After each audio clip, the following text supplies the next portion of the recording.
What's up guys, Fly here from RoadRageStudios, bringing you another Halo 4 map review. This one is Toxious SX by GOLDLINER 49NER. The game type used is RACETRACKS by Master Hippie, as always, really. So as you can see, as also in the title, this is an SX map, a really good one at that. SX, if you don't know, stands for Supercross maps. There's also variants such as MX and terrain ones. I'm not entirely sure what those ones are. It's like really difficult terrain. I saw more of those on Reach. I haven't seen any in Halo 4 yet. So get on that if you guys know what I mean, and send them in if you want me to review them. God, I still can't speak. I'm just going through this phase of spazziness. Speaking of spazzy, driving there. So this is a really good map. Is toxious even a word? I know there's toxic and like nauseous, but that's something different.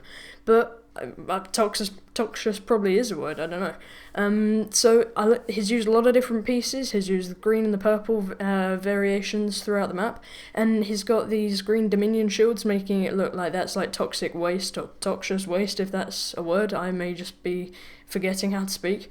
The jumps will work pretty well. There are some that aren't perfect, but these berms on the side work pretty well as well.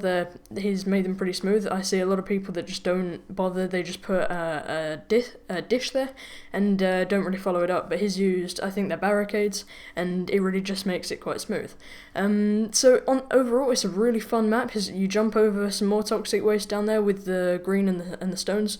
It just gives the idea, this map really does base itself around the aesthetics, and it really does give the idea that you are racing around some toxic waste, and I think that's really what he was going for when he made the map. It's really fun. The jumps will work really well.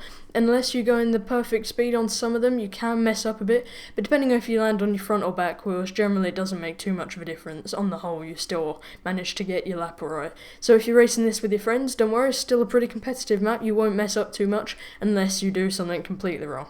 So here's some links for you guys to click on. The one on the left will take you to Starside Hall, my last map review, really fun one. The one on the right will take you to the Halo 4 Forge map show series, where you can catch up on all the previous episodes from this show. Click on the big red text at the top to subscribe and never miss an upload. If you enjoyed the video, don't forget to rate it, as it really helps me out. Thanks for watching guys, it's been Flair from RoadRageStudios.